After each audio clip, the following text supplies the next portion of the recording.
that the sea still plays a critical role in the transportation of goods and people across the globe. Seafarers, those who work at sea, are now an integral part of the maritime industry, and they have their own global welfare charity called the Mission to Seafarers. Now, a group of people hailing from the maritime and insurance communities is hitting the water for a 24-hour endurance challenge to raise funds for charity. Kasturi Manikam tells us more. In perfect sync, these rowers are getting ready with one collective goal: to support seafarers in need. They are among the 2 teams of 40 who will take the spotlight when mission RASI, or Row Around Singapore Island, kicks off on the 22nd of April. So we're doing approximately 4 hours a weekend at the moment in terms of on-the-water training. As of the beginning of February, that's going up to 8 hours. Then we'll start night training, and we'll start ship-to-ship transfers when it comes to getting crews on and off in case there's an emergency. Starting from Vivo City, each rower will do 6 2-hour rowing shifts as they make their way clockwise around the island, a 140-kilometre journey. They will use 2 19th century Cornish pilot boats, which were made in England and transported to Singapore last November. With no frills, the boats will be a test of endurance as the rowers sweat it out. Now, I've just done a few minutes of rowing, and I must say it's not an easy task. But for these rowers, it's all about a good cause. They hope to raise $750,000, which will help 1.5 million seafarers and their families around the world. The Mission to Seafarers say they're deeply grateful to the team for getting this project off the ground. They hope to expand their activities with a particular focus on Singapore. We want to increase our welfare work, education, look at the future of seafaring and how we can actually develop our work to respond to any of the new needs that happen within seafaring. We also do a lot of post-trauma care for piracy work, and we're also looking at expanding our work here in Jurong Port. So it's both Singapore and international, and that's what we're planning to do with the funds. Every cent that we collect will be channeled towards the provision of welfare care services to the seafarers whose ships come to Singapore. And it will be through the form of ship visits, getting them to come into our drop-in centres, using the facilities at the drop-in centres to connect with their family, to be able to communicate with them, and also to provide sometimes needed transport when the scheduled transport provided by the port is not able to accommodate them. Seafarers say they're happy that the international and local communities are reaching out to them. Not every seafarers are privileged, and they are also underprivileged seafarers as well. So these are target groups that will help that will be helped in this process. Mr. Thant says he has learned to cope with the challenges of his job, but sometimes it still takes a toll on his mind. Initially, it was indeed physically demanding. Right now, it's more of a mental challenge, being a second officer on board, because my responsibility and job scope involves navigation of the ship and plotting of this route and passages for the vessel from port to port. His family has accepted that he could be away for 6 months at a time, but when he's out at sea and the feelings of isolation and distress loom, he knows there's always his fellow seafarers to depend on. Now, joining me tonight is Lee Wai Pong, whom you saw in that story. He's chairman of the Mission to Seafarers in Singapore. Welcome, Wai Pong, to the show. Thank you, John.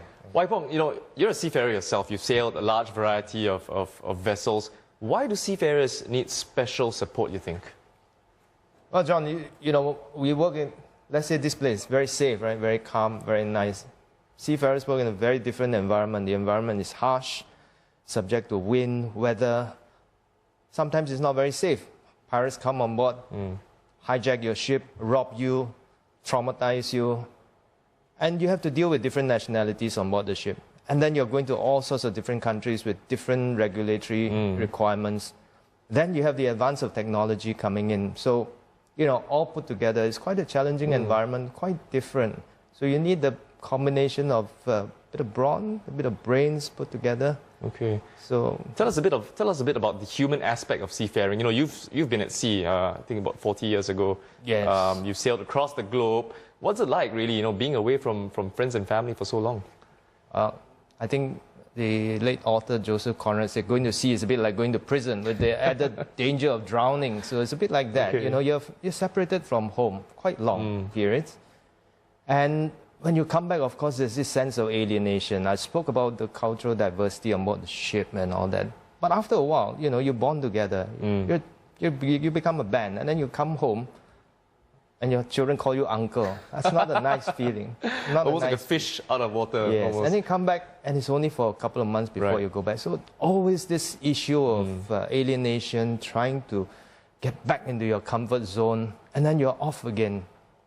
So that in itself presents a lot of challenges. Plus, when you're on board the ship, you know, children get born, their birthdays, anniversaries, all these you have to miss. To be sure, you know, working on board ship, it's not a hard life in that sense, but the sheer sense of distance from your loved ones, that in itself is very challenging, emotionally. Sure. So this mission to seafarers, what does it do exactly to support seafarers? Well, we're like a friend in every port. You know, the mission has got many, many drop-in centers. So when ships come in the port, let's say in Singapore, we provide a drop-in center where they can come in, they can chat with their family through Skype. We provide telephone services, provide a friendly voice. Sometimes you just need that, a friendly voice to listen to you. Especially when you've been out at sea for so long. Correct. And sometimes I often tell people we are the last stop before the ship sails. And, you know, we are able to provide that service to help them connect. And also to provide a sense of continuity when the ships leave. And we say, okay, we'll take care of this thing for you. And of course, other things happen on board ship. People get ill, they get hospitalized in a strange land. We provide visiting services. Yeah. Sometimes people die on board ships. And the crew, they get a bit traumatized. So we go on board, we provide pastoral care, we pray for them. Is there a number of how many people, how many seafarers you guys help on a global basis? Well, Singapore is a big port. I mean, we are represented in more than 90 over ports. So, you know, every year I would say, hazard a guess, we reach out to tens of thousands of seafarers all over the world. And we don't make a distinction between religion or race. A friend is a friend. Yeah, it's almost like having a buddy everywhere you go. Yes, so sometimes it's just nothing more than a friendly voice. Okay. Wai Pong, let's talk about the industry in general. Singapore has more than 5,000 maritime companies, employing 170,000 people. But most of these jobs are filled by foreigners, you know, like Indonesia and the Philippines. Why is that the case?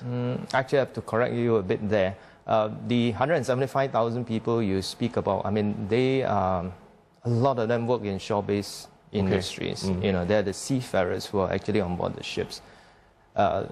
Just taking the statistics from one of the leading shipbrokers in the world, there are today about 58,000 ships afloat carrying cargo. You know, if you just assign 20 persons per ship, you know, we're talking about 1.2 million seafarers afloat, plus those who are on leave, studying. You know, we're talking about 1.8 million people, seafarers. So, you know, Singaporeans are not going to make a big impact in terms of populating this area. But the 175,000 people that you spoke about, they fan across the island, and, you know, collectively they contribute about 7% to our nation's GDP. And in the process, they create a lot of work for ships. And I put it to you, that's really where we can make a big difference. You know, the people working ashore, trying to create work so that the transportation of cargo, which is, you know, sea transportation accounts for close to 90% of all cargo transported across the world. That's a tremendous amount. And we have to pause for a moment just to think about these guys who are on the front line, literally, doing the work. And sometimes they're very forgotten. You know, this one over million people, sometimes they're forgotten. They're very transient because they come in and they're out.